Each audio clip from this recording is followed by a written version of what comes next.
All right, good evening, everybody, and welcome. I'm excited to be able to share some thoughts with you this evening, hopefully on some stuff that will inspire you to achieve the healthiest you. So, put together a little PowerPoint this evening to share with you all that I'm really, want to teach you just how powerful you really are. Because sometimes there is a tendency in our brains to not feel particularly, you know, confident in the decisions that we're making, that we think that we just, I don't know, doesn't really matter what we're doing. Well, tonight we're going to talk about all of that, and we're going to talk about why what you do really does, in fact, matter. So let's jump right in. Number one, I want you to rate your health today. How would you rate your health? Excellent, vital, energetic, fatigued? Are you in conflict? Are you unsure? Are you on a lot of medications, right? I mean, what's really happening in your life right now? Because for some of us, we might think that we're healthy, but the truth of the matter is, man, we're not feeling all that great. And we're not doing that well, right? If you're on a lot of medications, right? Well, that tells us something about that health, about that well-being, about how you're doing. So I want you to really think about this and reflect about how you're really doing. Some questions for you that may help guide in this sort of thought process, right? Are you enjoying good health? Are you enjoying the health you always dreamed of today, right? This is important stuff to think about. Is this what you always wanted when you were 15, 25, 49, 60, right? Whatever it may be there, right? Or have you actually put your health on the shelf and you kind of lost track of what you always dreamt of? When you were 15, what did you think it would be like to be 29? Maybe you thought you'd be dead. But for some of us, our perception of age was a little off when we were younger. But nevertheless, right, as you've matured, when you look around, let's say you see that person over there who's able to walk up a flight of stairs without getting out of breath, or that person who, is able to fit in the same clothes they wore when they were 25, right, at adult maturity. Are you really achieving the health that you've always thought of, that you've dreamt of? Or have you put your health on the shelf, right? Not that elf on the shelf, your health on the shelf. And have you kind of just given up and like, well, I'd love to be healthy, but that's not for me. Well, tonight I want to talk about that and just say, is there anything that you can do? And my robust, in bold type answer to you is, of course, yes. There is a lot that you can, in fact, and should, in fact, do for your health. Because it turns out that your personal choices are some of the most powerful influences of your health. We may think in our brains they're not. That's not what the data says. The data, in fact, says that what you and I do on a daily basis with our fingers, feet, and forks are the master levers of our health destiny. But the foundational question you have to ask yourself is, do you believe this? Or do you kind of think, probably not. Not me. The next guy, the next girl. Do you believe that what you do actually matters? This is the question always, right? What does health mean to you? And are you achieving that? Yes or no, right? Because many times people think they're, quote, healthy if they're not in the ICU. I mean, this is sad, but the number of people that I see in clinic and I say, how is your health? And they say, my health is good. And then we look at their med list and we look at their ailments, their illnesses, their constant complaints, their chronic catarrh, their nausea, their sore throats, their repetitive viral illnesses, their achy joints, their elevated blood pressure, their rosacea on their skin. The list goes on. And that's not health. That's not the vitality we want, it's sad because in America today, these are the statistics as related to our lifestyles. And what we see when we look at them is that we could get the majority of our calories from ultra processed food. We get less than ideal amounts of exercise. And as a result of this, right, we are the most obese, most metabolically unwell society in the history of Earth. We didn't get here magically or overnight, right? We got here as a result of the choices that we're making, right? These choices have led to us being on medications at a number that is double, triple, quadruple that of many other countries, right? We spend this astronomical amount of money, double, triple than many nations out there, and yet our life expectancy is no better, right? This is very important for us to be aware of. The state of our collective health in America is essentially a dumpster fire, right? I mean, it's less than ideal, right? To say it kindly. We are not doing well as a nation when it comes to our health. And so we really need to acknowledge this as an individual and perhaps as a collective group. But so that takes us back to this question again. What does health mean to you? So I know for me, for example, health means the ability to perform at a high level, to think clearly, to rise out of bed with minimal aches and pains, to not be blowing my nose and coughing as I get out of bed with a bunch of mucus coming out of me, right? To have comfortable and regular bowel movements, the list goes on. And so you need to think about this for yourself. Have you just put yourself on the shelf? Are you just accepting the way you feel and think it's normal, when the reality is this is not what you want? I mean, I had this wake-up call a little bit the other day. I was thinking, I am not achieving the level of health that I want right now. And I had to pause and say, well, why not? Right? The levels of personal stress I was encountering, the challenges that I was dealing with. And I had to say, okay, but that should not take you away from achieving health. It just may be that it's a little more challenging, it's a little more difficult, it's a little bit more work for you. And so I had to say, okay, you're right. I need to get back on my healthy behaviors, right? And reset those. Health should be, right, the absence of all lifestyle diseases, your high blood pressure, your type 2 diabetes, your obesity.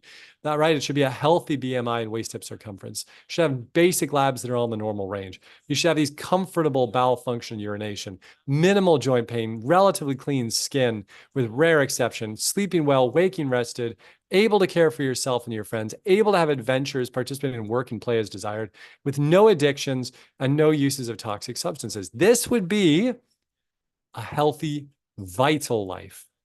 And the one that you deserve, right? You deserve to be healthy. You deserve to be well. The question is whether you are ready to put in the work, effort, time, and commitment to achieve it. And so what is keeping you from achieving your best health? This is a foundational question. Is it your habits? Is it money? Is it self-image? Is it convenience? Is it other people? What is it? This is crucial because if you don't know what it is that's keeping you from achieving your best health, then you can't, right, respond to it. You cannot change what you don't understand or don't know. For very few of us, it's the benefits and information. The majority of us, it's confidence, commitment, behavioral steps, rewards, our self-image, right, strategies, things of that nature. I posted on Instagram just a moment ago, right, about on my way to eat health, to get dinner. Hey, I still need to have my salad. So I've got my salad in the car next to me, picking up some pieces of arugula, put them in my mouth, a tomato, I've got my little paper towel there just in case, right? So I'm getting that salad in no matter what.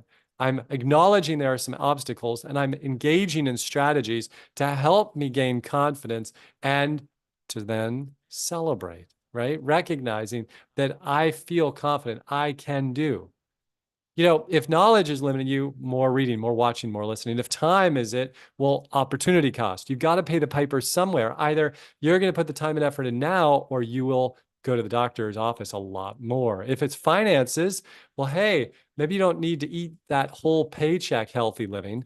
Maybe you can eat the simple healthy living, right? Getting your salads and stuff at Walmart, eating canned beans and rice, et cetera. Eating simply doesn't have to be expensive all the time, right? In addition, right, maybe there's some people out there who could support you if that's really the greatest challenge you're experiencing. Well, friends or family help you get healthier food. Is it habits, right? Do you need that 90-day reset? Or maybe you just do my 4-week detox or 6-week program, right? But you need something that's going to help you reset, establish some new habits, And then you need to begin to channel factor your life, to lay out a program that directs you where you really want to go, into that place of greater health and vitality. If it's your family or friends, well, hey, do you need separate access to food, right? What is it that you need to be successful in this? This is all important stuff for you to problem solve once you identify what it is that's limiting you. But again, back to this slide, the things you are doing, the choices you are making on a daily basis are some of the greatest predictors, right? When I get off this call, I'm going to have a choice. I can either A, stretch my back out, do some exercises as I do some deep, sort of breathing and prayer, or I can just flop into bed like a fish and not stretch my body out, even though I worked out earlier today and I feel a little tight right now. I've got to make that choice. Which am I going to do and why? Internationally, there's been a paradigm shift. And I love this slide from this WHO article that was published decades ago now. And they predicted that by 2020, that was 4 years ago, they said the majority of disease would be associated with our less than ideal diets and our lack of exercise. And so it has been, right? That this epidemic of obesity and diabetes and heart disease are these things that have just set us up for horrific results. I mean, even when we had COVID a couple of years ago, who were the people who had the highest rates of severe COVID? Well, of course, there were people who were obese, 500% higher likelihood of ending up in the ICU and dying because of the chronic meta-inflammation. And what was that obesity related to? It was due to the transition away from healthy foods and exercise to one of refined foods, foods of animal origin, and lack of activity. And this is what has resulted in the compromise of our health. And so time in and time out, it's the same things killing us. It's the heart disease and it's the hormonal cancers. But these diseases of lifestyle that are so clear are these not so friendly 5. These are the ones on which we spend about 80% of our healthcare dollars, and are the ones that nibble away the fun from people's lives prematurely. So what's changed, of course? Well, in our society, how we eat and what we eat has radically changed, right? We're consuming massive quantities of added sugars, with most people eating 52 teaspoons of added sugar per day. But this is insane amounts of sugar. Yet where is it hidden? It's hidden in our drinks, right? It's hidden in our tomato sauces. It's hidden in our breads, right? All of this added sugars, not to mention, of course, in our cakes, cookies, and candies. But so when we look at what the FDA recommends as far as our food consumption, we can see here that the yellow is what we're actually consuming. The blue is what's recommended. And that added sugars are a major problem for overwhelming both males and females. And as I mentioned, you can kind of see the amount of teaspoons of sugar just added straight in to these different drinks that so many people seem to just survive on day in and day out. And this is not a recommendation to eat, artificial sugars, because those have a whole host, a plethora of other health compromising effects. But here, more sugar. Look at this. In our ketchup, in our breads, in our tomato sauces, right? Sugar, sugar, sugar, sugar. Add it in. Why? Because it hooks your taste buds. It addicts you and it gets you to eat more of the product.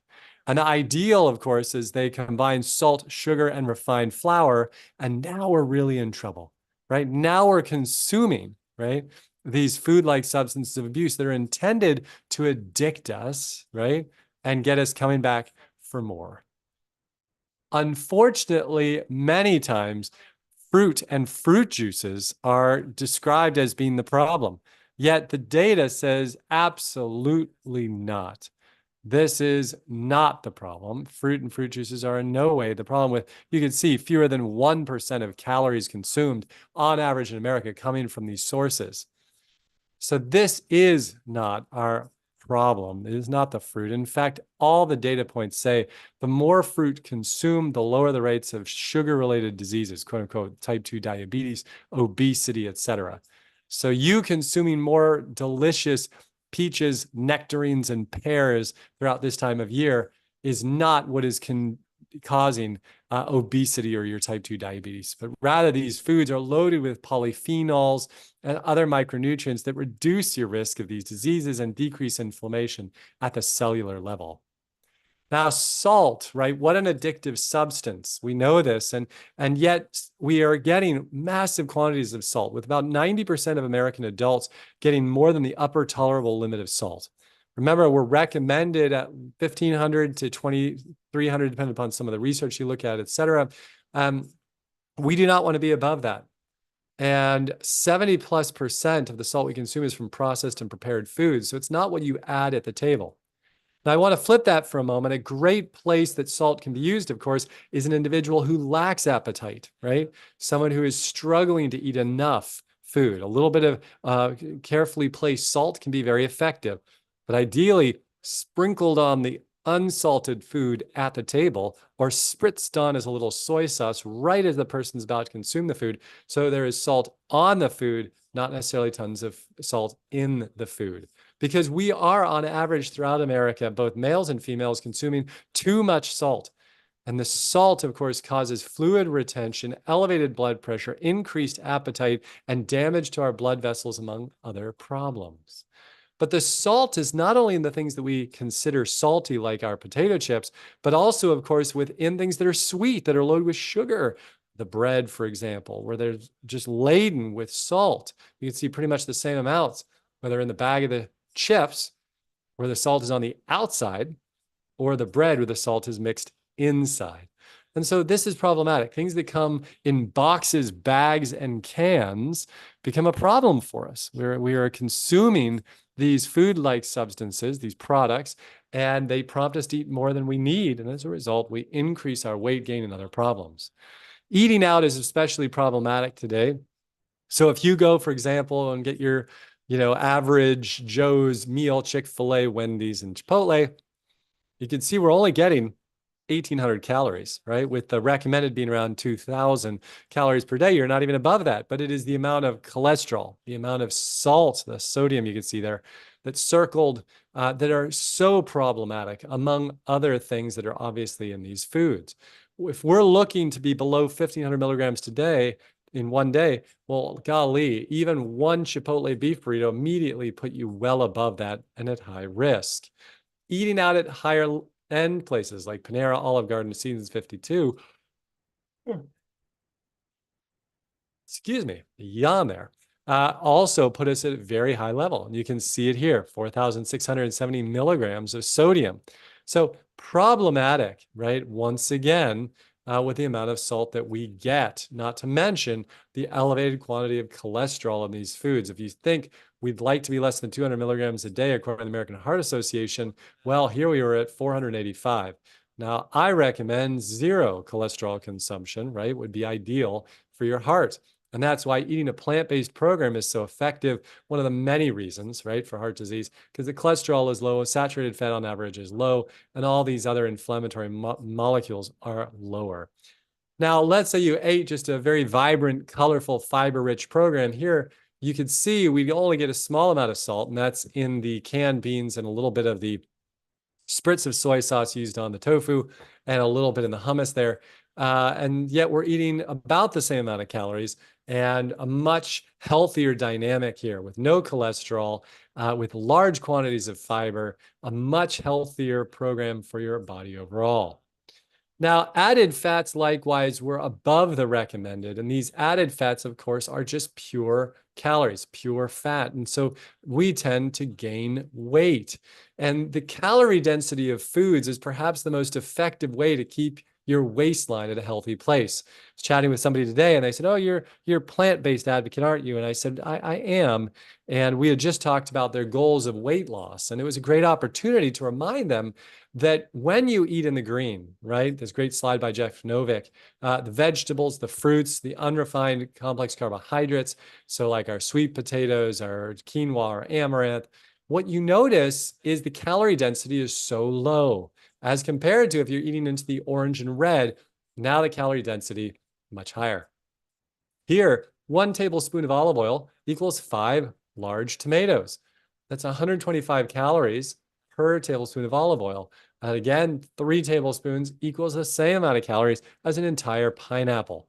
You would think nothing of putting 2 or 3 tablespoons of olive oil on your sauteed vegetables, right? Or in the bottom of your pan for baking something that you don't want to stick. but yet you would never sit down and eat an entire pineapple. Yet the caloric intake is identical. We need to remember this, right? You make this massive salad, it's very few calories, and yet you add the oil and you just made it double plus the amount of calories. And now it's 50% of calories from pure fats. So, very interesting stuff when you look at this, and gives you some insight on the decisions that you need to make if you're struggling with your weight still. Now, what about meats, poultry, and eggs? Gentlemen, on average, still consuming excess quantities of these between the ages of 14 and 70. And the consumption of meat, while it's relatively flatlined in parts of the developed world, are just continuing to climb in the developing areas of the world. And this is problematic because not only the health implications for humans, but the fact that the land mass that is required to produce this is astronomical. And there we see the destruction of the Amazon. We see a destruction of other forests around the world, where they then want grazing land for animals to raise them for meat consumption. When it comes to dairy, we just continue onward and upward, right? We're peaking out at the highest amounts of dairy consumed in history in humans, right? So this baby calf's milk, right, is being consumed in the forms of butter, cheese, ice cream, and a host of other ways, little small quantities added to baked goods and the rest. And it's amazing how much is being consumed. And this is problematic because of the negative implications with regards, in particular, to various cancers, because of the relationship of insulin growth factor 1 and a host of other problems, right? With many people being lactose intolerant and having all kinds of manifestations of this illness without even knowing they're experiencing it.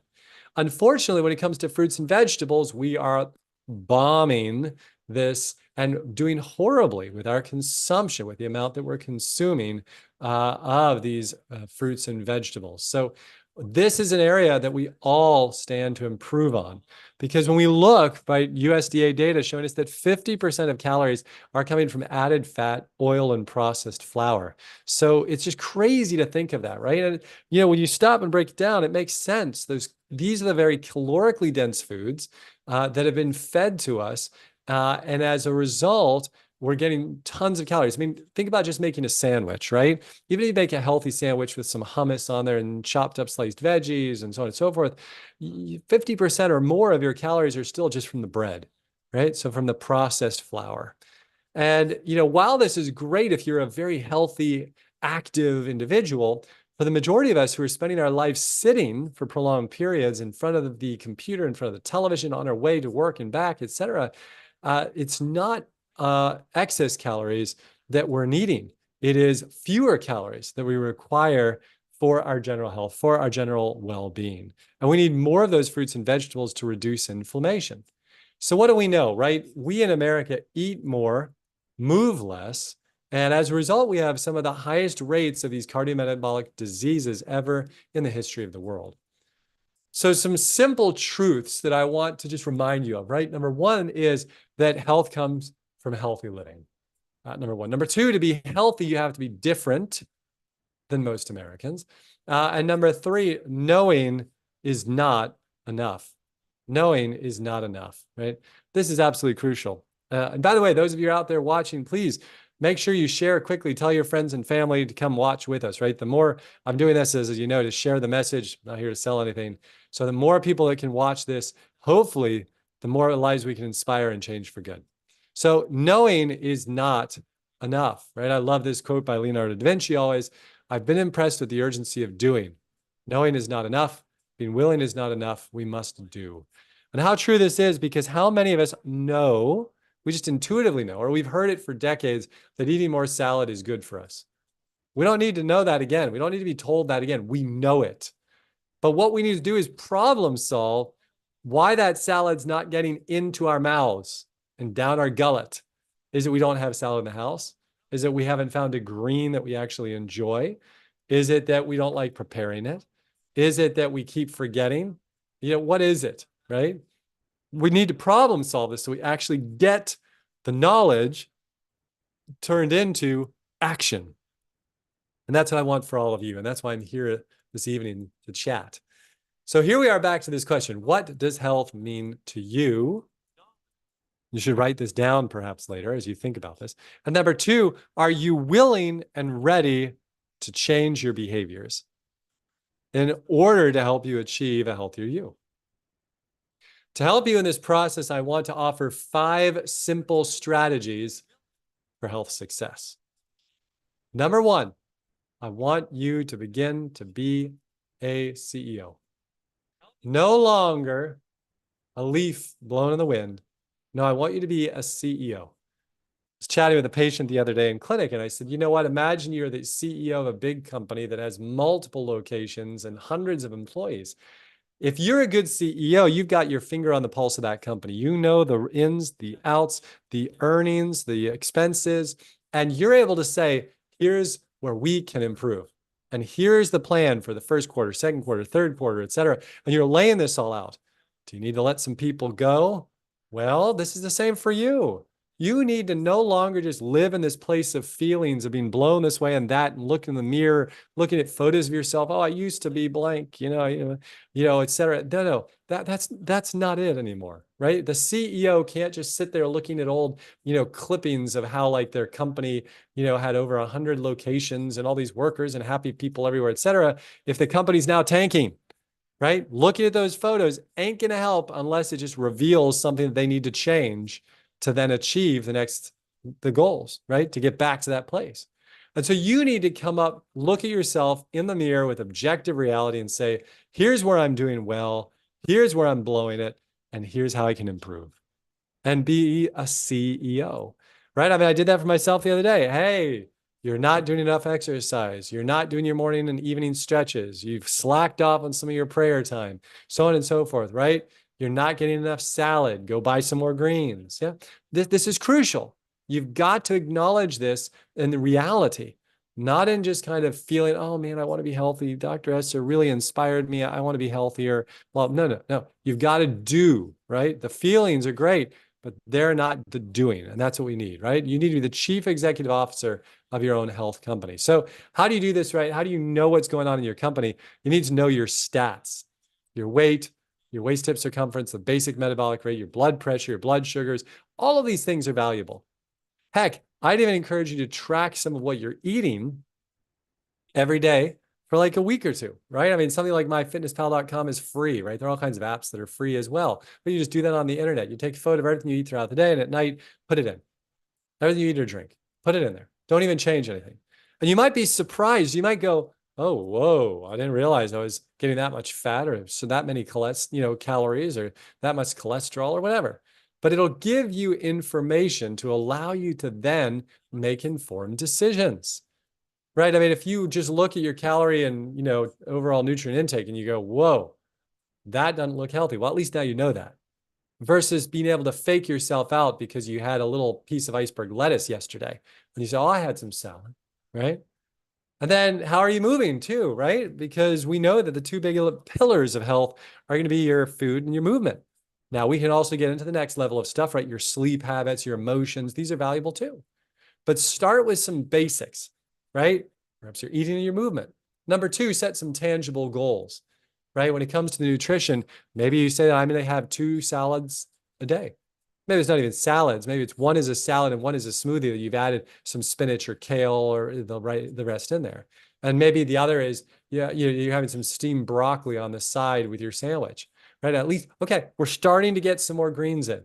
So set a goal with that, right? Don't just be like, yeah, I'm going to have more, healthy food. No, I'm going to have blank, right? Write it out and actually integrate it. Sleep-wise, I've started being better about this myself. Computer off, cell phone off, walk in the bedroom. Don't go in there with that cell phone on and that light, that blue light that's going to contaminate your eyes and decrease your melatonin production. And now you're having a hard time falling asleep. Really think about these things, right? Maybe choose one category and set 2 goals to start on Monday of this coming week. What do you say? I think it's a great idea. You should do it. So choose one category, right? Is it that you're drinking too much alcohol? Okay, so then set that as a goal. You got to get those toxins out. Maybe we say next week, you're only going to drink one night if you're drinking every single night, right? You got to think about this for yourself. Is it the exercise piece? Well, then you need to say, okay, I'm going to go for a 15-minute walk 3 times a week, starting on Monday of next week, and I'll do Monday, Wednesday, Friday. At what time? 7 a.m., 12 p.m. at lunch, whenever it works. But you've got to set it out. You can't just, I don't know, we'll figure it out when we get there. No, no, no, no. It's got to be laid out, a smart goal. So again, not I'm going to eat a salad, rather I'm going to eat a 16-ounce salad with just herbs and lemon juice dressing twice a day for the next 2 weeks. Okay, that's something tangible you can measure whether you were successful. Not I'm going to exercise more. No, no, I'm going to take a 1-hour Pilates class at Transformation Pilates 2 times per week, starting next Thursday at 5:30. Okay, that's a real, tangible, smart goal. So that's how I want you to write out your goals. Number 3, build and know your team. If you're the CEO, you don't do everything. You don't have the time for that, right? You can't. So you may need a team, and that's okay. Create that dream team. Is it friends, families, members, coworkers, doctors, right? Studies show that, for example, people who exercise together are more likely to be successful. Why? Because they have that workout buddy. They have that person that's keeping them responsible, right? When they don't want to go, the buddy's like, oh, you got to go. They feel that sort of responsibility, right? Et cetera. So you want to create that dream team for health success. Is it your spouse that you need to turn to them and say, look, I really want to be successful in this, and I know you can support me because you keep me responsible. You're very motivated, and I'm not as motivated. So can you help me, right? Or maybe it's not the spouse because it creates too much conflict. Maybe it's somebody outside the home. But figure this out for you as the CEO of your health company. No longer just take for granted that, the company will work out, but rather make sure you are lining up the right people for the job. And if you're not being successful with that team, then you need to change that team over time. Number 4, implement the plan, right? Implement the plan. So for example, if you choose one category and you set 2 goals for next week, I want you to identify one person who's going to keep you responsible next week. And I want you to email, text, or call them and tell them what your goal is, and then ask them to check in with you on Wednesday of next week and see if you've been successful, right? To keep you responsible so that you can achieve this awesome goal. Number 5, reevaluate, right? So again, if your goal was to bring your blood pressure down and you decided you're going to do that through exercising several days per week and doing my 4-week program, let's say, well, then you want to check your blood pressure after 1 week of doing my 4-week program, right? Because 80% of people who do my 4-week program get off all blood pressure meds with normal blood pressure by the time they're done with the 4-week program. So again, you want to reevaluate and see how you're doing, and then modify your plan. Don't give up, right? So you might say, well, it didn't work. Boo. Okay, well, what didn't work? Was it the actual thing you did, or is it the fact that you didn't do it, right? Like my 4-week program doesn't work if you just get the PDF and stick it on your fridge. You got to do the shopping and the food prep, right? And eat the food. Otherwise, no, it doesn't work. So the science-based approaches in large part that are kind of almost universally accepted suggest that if we eat more simple, whole, minimally processed foods, and if we move our body more, right, in a health-promoting way, and we find an emotional sort of balance point, that in large part our health will improve. And that's this sort of 30,000-foot view, right, that's out there. But getting into the weeds becomes the greatest challenge for all of us, and making sure that we're setting those goals and achieving them. So number 1, calorie density should be our focus, not calories, right? So again, don't just count calories, but rather look at calorie density, right? So that recognizing you can eat massive quantities of food if you're eating low calorie density foods. And when doing that, you're also getting massive amounts of micronutrients, of our polyphenols and our flavonols, right? And isoflavones and all of these different anthocyanopigments and all this wonderful stuff that reduces inflammation at the cellular level and helps improve your health. As compared to on this side, this high energy density plates, just, right, fat, sugar, salt, carbs, and some protein, not all the micronutrients that we need to really achieve the healthiest us. So you're going to use this simple slide, and you're going to, based upon what your health goals are, right? So for me, if my goals are to stay at a stable weight or gain weight, I may need to be eating some up higher in this area and even adding some nuts and seeds in, right, to maintain that healthy weight when I'm exercising hard and working out. If your goals are weight loss, then you want to spend the overwhelming majority of your time here with the foods that you eat until the weight is at a healthy place and you've achieved your goal. Number two, eat 80% food from minimally processed whole foods and eat greater than 20 grams of fiber for every 1,000 calories that you eat. Of course, if you eat a whole food plant-based program, you're getting massive quantities of fiber. You don't have to count it. You don't have to be worried at all. If you remember that slide I showed you earlier with the mango black bean salad and the big salad and some tofu and all that, that was giving you 61 grams of fiber and you were only eating 1,500 calories. So very simple to get that fiber if you're eating a plant-based program. Eat 0 or at least less than 1,500 milligrams of added salt per day. Now, I will say this to you. If you find that you cannot choke down health-promoting food, right, all the nice, rice and beans and quinoa and all this stuff, if you can't eat it, right, and you need some salt in order to stimulate yourself a little bit, well, so be it. But try not to cook with salt. Rather, add it right as you're about to serve it on the table, sprinkling a little salt on there, or as I said, spritzing a little soy sauce with a spray bottle on there right before you eat the food. So it tastes very salty because the salt's on the outside of the food rather than you having cooked the salt all inside the food. And as a result, you don't even taste it, right? But certainly that salt can be an appetite stimulant, which prompts you to eat more of the healthy foods. But if you struggle with obesity, if you struggle with elevated blood pressure, if you have any congestive heart failure or dysfunction at the cardiac level, be careful with the salt, right? Because it can compromise your health goals. Number 4, exercise, right? It's not a bad word. And when I say it, remember, exercise is movement with purpose. It can be everything from, outside weed eating, and sweeping the back deck to being on the tennis court, going for runs, etc. If you hate exercise, well, make sure that you combine it with a need or a pleasure, right? So you can kind of see what I wrote on there, some simple ideas, right? We still need that movement. We still need that exercise. You see, you and I, when we're in our 50s, 60s, 70s, we don't want to be the person who can hardly stand up from a chair or who can't even walk up a flight of stairs without being out of breath. That's not going to be fun. And so when you are approaching wherever you are in your life, 50s, 60s, 70s, 80s, 90s, et cetera, well, we need to work movement back into our lives in order that we can achieve, right? In order that we can achieve the vitality, the function, the performance that we want in the years to come. So movement certainly is medicine for both your body and your mind. Number 5, your thoughts are powerful. So true, isn't it? What you think or what you believe becomes your reality. And so if you believe that this is too hard, if you believe that you can't be successful, if you believe that you're unmotivated and it's just not going to happen for you, you're right. You are correct. But if you believe that you can do this, that you are worthy of it, that it is worthwhile, right? You're right. So make sure that you are planting seeds that germinate and grow in your brain that say that I do enjoy movement. I am a health-minded person. I do enjoy berries, pineapple, etc.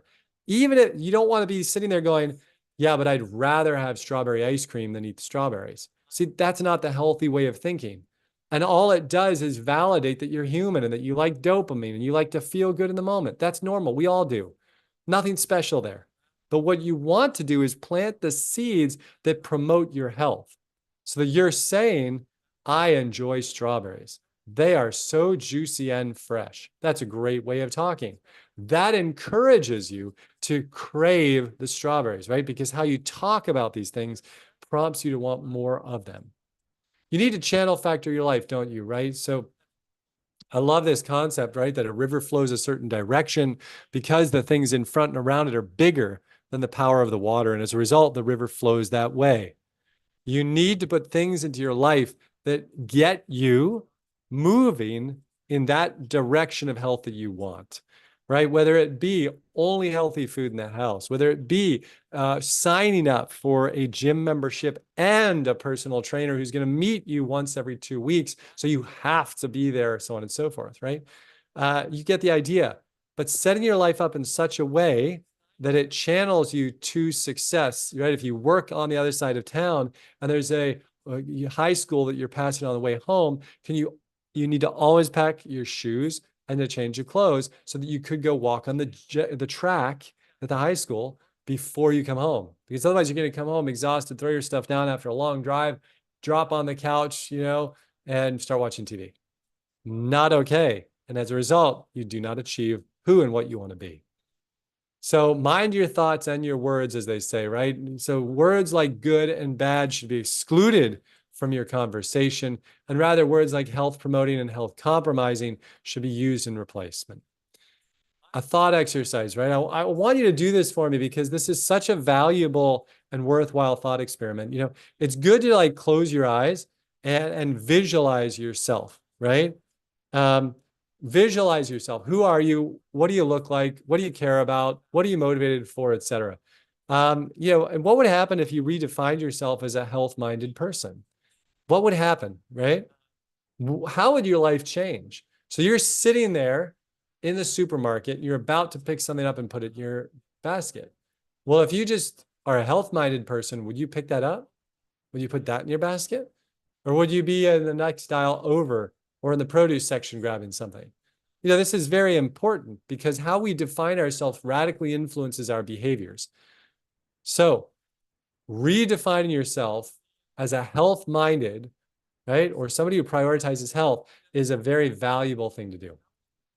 So these are just a few things I wanted to share with you this evening to remind you that you're powerful, that health comes from healthy living, and to never stop learning and never stop being dynamic as well, right? The me I was when I was in my 20s is not the me I am in my 40s. You're not the person you were. Your needs now are not the same as they were 20 years ago. So making sure that you identify what those health needs are, what those health goals are, and what the behavior change needs to be in order to achieve them is so absolutely crucial.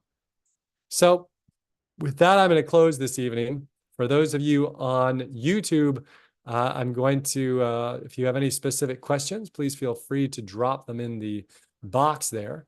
And I'm happy to answer them. I'll wait for a moment or two to see if we get any live questions. Otherwise, certainly you can drop some questions there and I can try to answer them later on.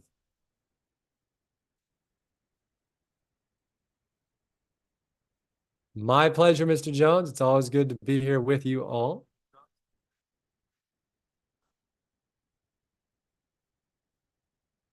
All right, everybody. Thanks for joining this evening. Hope there were a few little tidbits there of encouragement and motivation. Don't give up on yourself. Keep on striving to be that CEO of your own health company and keep sharing the message and the joy of health with your friends and family members. I'll keep on trying to throw these up every once in a while, maybe give you a little bit more warning next time. And please share the message with your friends and family. And together, let's keep on growing a healthy group of friends and folks. All right, everybody, have a great evening. Bye-bye.